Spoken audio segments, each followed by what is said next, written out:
Hi everyone and welcome back to my YouTube channel. In today's video, I'm going to be doing the mid-year freakout tag. It's all over BookTube right now, so I'm sure you've probably seen a few videos, but I wanted to give it a go and just tell you guys about my reading year so far. So I believe this tag was started by Is That Chummy and Earl Grey Books. So I'm using the questions that I found while watching BooksandLala's video, so check her out. But I'm using the question straight from her, so I know there's many iterations of this tag and questions added or taken away. So these are the questions I'm using. For the first question, how is my reading year going?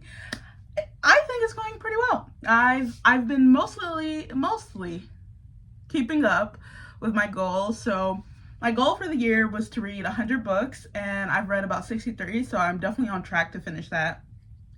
There's a few other goals I had. I think I made like a 25 books to read in 2025, definitely behind on that. I wanted to read, I think, around like 5 nonfiction books.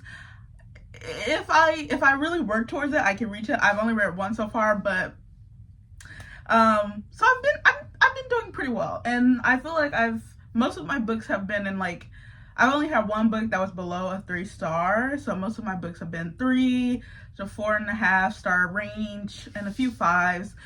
I think it's going well. I think it's going well. Could be better. Could have more 4.5s, 5 stars, but I think right now it's a good year. So the next question is best books I've read in 2025 so far. And after looking through all I read and thinking on it, it's gonna have to be Hours by Philip B. Williams.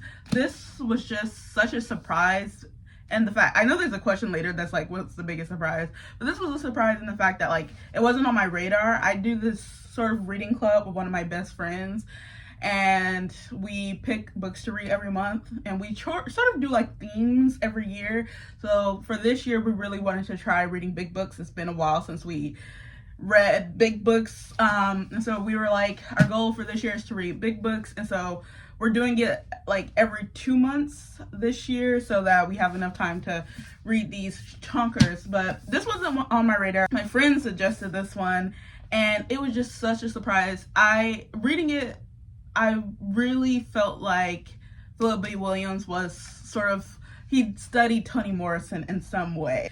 There's just this element of the magical realism that reminded me of reading Beloved by Toni Morrison, and it was just such a brilliant, well thought out book. It's so intricate, it's so nuanced, it's covering such a expansive, it's like an expensive amount of time, but it also isn't, because it's sort of like the book is stuck in time for a good portion of it. You just have to read it to see it, but it's such an interesting look at like this one fictional Black community that created a space for itself, and how the ways in which it survived and it struggled to do so, and didn't. And it was just brilliant. It was brilliant, brilliant, brilliant. So the next question is the best sequel I've read so far. And so I don't think I really read sequels these days. I'm really bad at starting a series and not finishing it, or just, I try to stay away from series in the first place because of that reason. And also, I just need the book to finish. I need the book to be done. The world is crazy, and I don't have the mental capacity for the agony of waiting for the story to complete. So I read standalones these days, but I do read a lot of manga. And so manga is really easy to like read sequels in the next book, in the next book, in the next book. So I would say my favorite sequel so far is Love is an Illusion, Volume 7. I've read this before, but I didn't have the physical version. So when the physical version came out, I reread it, and like, I love this series. I think the characters are funny and cute, and I love the character's baby. This baby right there, I love that little baby. He's so precious. I love that book. That's my favorite, one of my favorite sequels. And I'm also reading Hate Me But Let Me Stay. This is another manga that I've read online, and then I just bought the physical version when it came out, so I reread this. and I really enjoyed this sequel as well. And that leads me to the next question, which is my favorite rereads, and it's gonna be those two. It's gonna be those two same books. Those have probably been my favorite rereads. I don't really reread often, and the books that I do reread are actually fan fictions. So I'll reread a fan fiction very easy. But books, I have so many books on the TBR. It's hard to jump back into a book that I've already read. But I do kind of, okay, as a teenager, I read a lot of Sarah Dessen, and if you haven't seen the news, and if you're a big Sarah Dessen fan, she has a new book coming out, her first book in 7 years. When I saw that news, it reminded me that I really have been wanting to read This Lullaby by Sarah Dessen again. That's like my favorite Sarah Dessen book. I love that book. I've reread it a lot anyways, so in the upcoming months, that might be my next reread. Okay, so the next question is the genre I've been reading or loving the most, and it's going to have to be romance and manga / manhwa. Like those, I read romance and manga the most. It is what it is. I went to do some quick maths. I wrote it out on this piece of paper. So far this year, I've read 24 manga or manhwa. I've read 21 romance books, 9 fiction books, 4 sci-fi fantasy books, 4 poetry books, and 1 nonfiction. So those are the stats, if you wanna, yeah.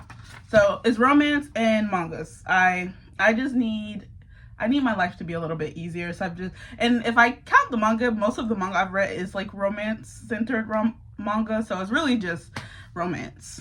It's really just romance. The next question is a new release that I haven't read yet, but want to. And so I couldn't pick just one book, so I picked a few. So currently, actually, I'm in the middle of reading Irresistible Urge to Fall for Your Enemy. So I don't know if this would technically be wrong for the answer, but it is a new release that I've been wanting to read, and I'm in the middle of it, and it's really good. It's really funny. I'm doing this video. I have this video planned to do where I'm reading the new releases of the Draco Hermione fan fictions that are being traditionally published, and this is one of the 2 books that I'm reading. And that other book, which is also a new release I'm planning to read, is Rose in Chains by Julie Soto. This is another of those Draco Hermione fan fictions that is being traditionally published. And yeah, so those are 2. I also really want to get to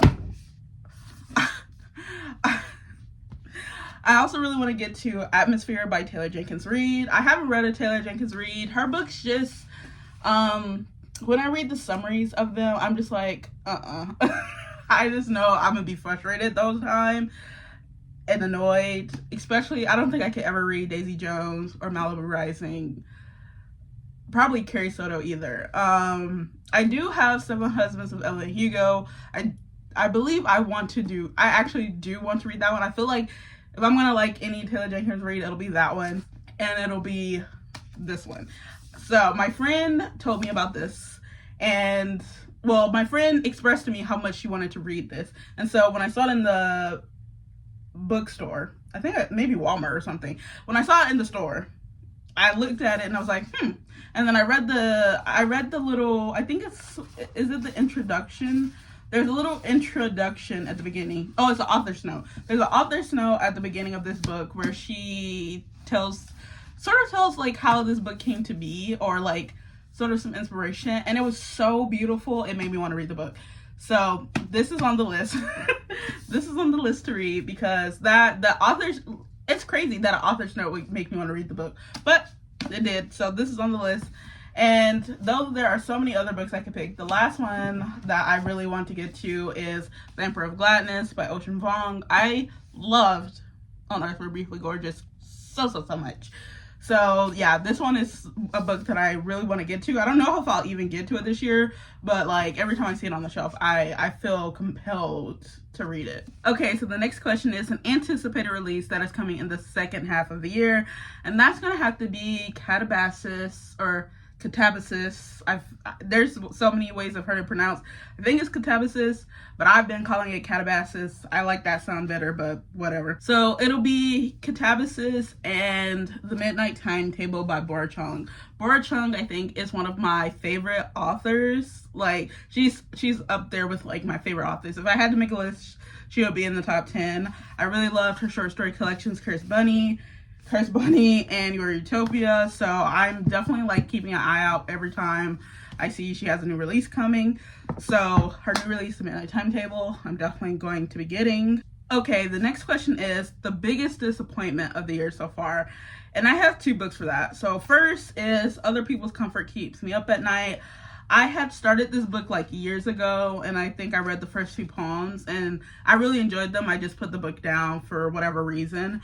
But I wanted to read Black poetry earlier this year for Black History Month, and so this was one of the books I picked up and finished finally. And I just didn't really connect to the poems like I thought I was going to. Yeah, that's basically it. I just didn't connect to them. I felt like I personally was at a distance from them, and so I just didn't connect. So I think I ended up giving this like a 3 star. So this was like a disappointment in the fact that it wasn't what I thought it was going to be, like a 4.55 star, but it wasn't a bad collection overall. And I think actually it would probably work for other people. It just didn't work for me. And then this one is like sort of weird in that The Will of the Many, I gave a 4 star. But when I tell you this, the first half of this book, I felt I was in agony trying to finish. I was like, I wanted to throw this book. I wanted to quit. But this is another one of those books I was reading with my friend. This is another one of those big books me and my friend had on the list to read for our little book club. So I couldn't not finish it because she was enjoying it. And so we were already like deep into it. But I wanted to quit this book so bad. It like the whole beginning was just it felt like a lot of summarizing of like action instead of like showing us action. There would be parts where it would tell us something that had happened, and I'd be like, why didn't you show that? Because that would have been interesting. What you're telling me now is not. And there was this thing they would do where it was just like some things that happened in like the writing itself that just bothered me. But when we got after like the halfway point, especially towards the end and the action picked up, and especially the way the book ends, that was so phenomenally good. I couldn't help but give the book a 4 star, even though I wanted to DNF at the beginning. It ended up being a 4 star, but that beginning half, that was a disappointment. The next question is, what was the biggest surprise? And so I have 2 for this. One being Fan Service by Rosie Danan. I knew I was going to like this because this book is about like fan fiction and the fan fiction world and werewolves, and I'm weak. I'm weak for fan fiction. I'm weak for a werewolf story. So I knew I was going to like this, but I didn't know exactly how much I was going to like this. I enjoyed this even more than I thought I was going to enjoy. I think I gave this book a 5 star. It was just so much fun, and I was laughing and squealing and kicking my feet the whole time reading it. So I really enjoyed that. I just really enjoyed it a lot. And so yeah, one of the biggest surprises. Another huge surprise, sort of, was Happy Place by Emily Henry. And the only reason that this was a big surprise, I had a feeling that I could like this book just the way that people talk about it. The way I see people talk about this compared to her other books made me think that I could like this, especially in the sense that I read Book Lovers and I can't stand that book. I think I gave Book Lovers like a 2.5, and this was a book where I was like, if I don't like this, I will never read another Emily Henry. This was her last chance with me. Yeah, because I really didn't like Book Lovers, but the way people talked about Happy Place, I thought there was a strong possibility I could like it, and so I was pleasantly surprised when I did end up really enjoying this one. I still don't think Emily Henry's writing style is for me. I feel like she uses metaphors a lot. There's a lot of like figurative language that feels almost too much. It doesn't feel almost too much. It is too much for me. But I did enjoy this one, and I think I enjoyed this one because of like the plot.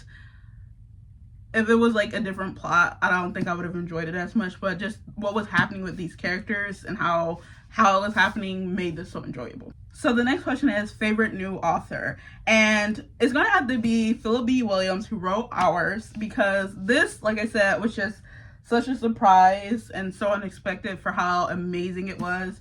And I've already went and started like looking at like what else he's published, and I picked up his poetry collection Mutiny, and I'm really excited to get to this. I found a signed copy. Actually, I think I ordered this from Book Outlet, and it was a signed copy, and that was just amazing to me.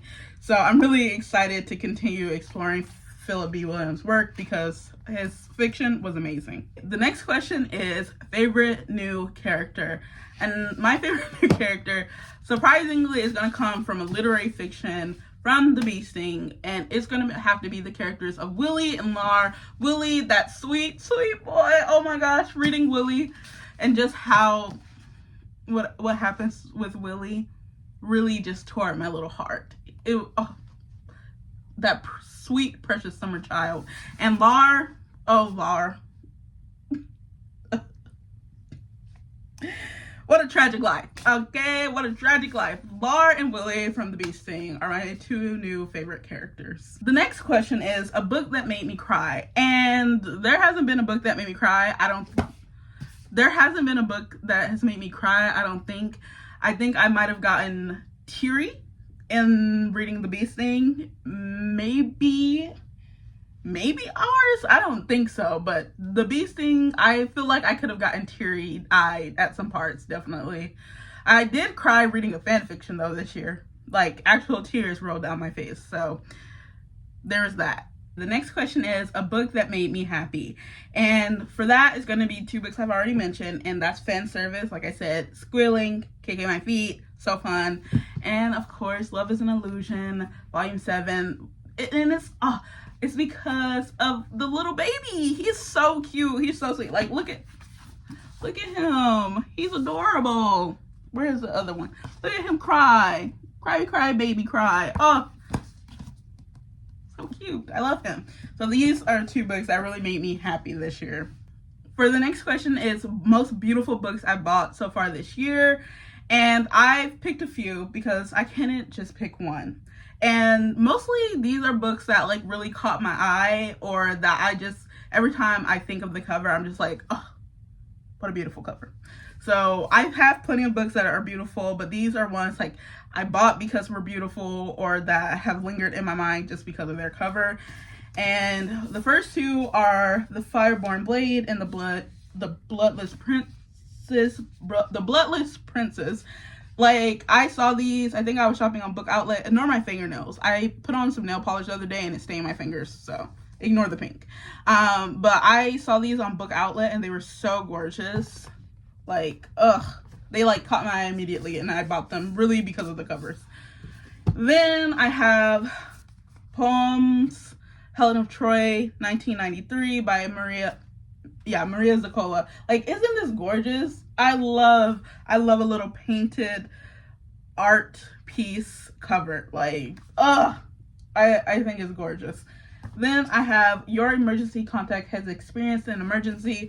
First, I just love that title so much, but every time I look at the cover, I feel like I'm seeing something new. And then this is definitely a book I picked up because of the cover. The cover was so beautiful that I forgot that this is a book that I was definitely not interested in buying. And that is The Wolf and the Woodsman. I had seen the previous cover before, and I've like watched YouTubers talk about that book and not really enjoy it. And it wasn't a book that I planned on reading, but when I saw this, it made me forget that book was the book that this is. And I bought it, and it wasn't until I got home and saw, and I think I was putting it into my like book catalog, and that other cover popped up. I was like, oh, that's not good, but it's pretty anyways, so whatever. And look, a little decorated edge, nice little inside, you know, it is what it is. And then finally I have A Bone in His Teeth by Keelan Graves. This is another book where I think I saw this first on like maybe Twitter, and I was just the beauty of the illustration caught my eye, and I've been wanting this book for a long time, especially because of the cover, and now I have it. So yeah, those are like the most beautiful covers to me of the books I bought so far this year. The next question is, what books do I need to read by the end of the year? And this is another book I'm reading with my friend, another big heavy chunker, and that is Jonathan Strange and Mr. Norrell. We are reading this right now, and I'm 100 pages in, and I need to read like 400 to page 430 by the end of July. So I have a ways to go, but I'm working my way through it. And I will hopefully be done with this by the end of August, because that's when we're supposed to finish. So this is what I'm reading now. Ugh, so big. Why? And the last question is my favorite video that I've posted so far this year. And it would have to be between my video where I was shrinking my TBR, and I think I read like a lot of romances in that video because I was trying to get to books that I thought I was going to DNF or that I had already previously soft DNF, and I got through some books in that. And I think during that video I had went to the fair with my family, and so it was just like a fun video to make because I was having such a good time in my life as well. So I really liked that video. And then I made a video where I tried out Toni Morrison's writing routine, and that was just a fun video to do, to like research more about Toni Morrison and to pick up some of Toni Morrison's books, which I really enjoyed. I read her short story Recitative in that video, and I really love that. So those two videos were probably my favorite videos that I filmed so far this year. Okay, so that was the last question.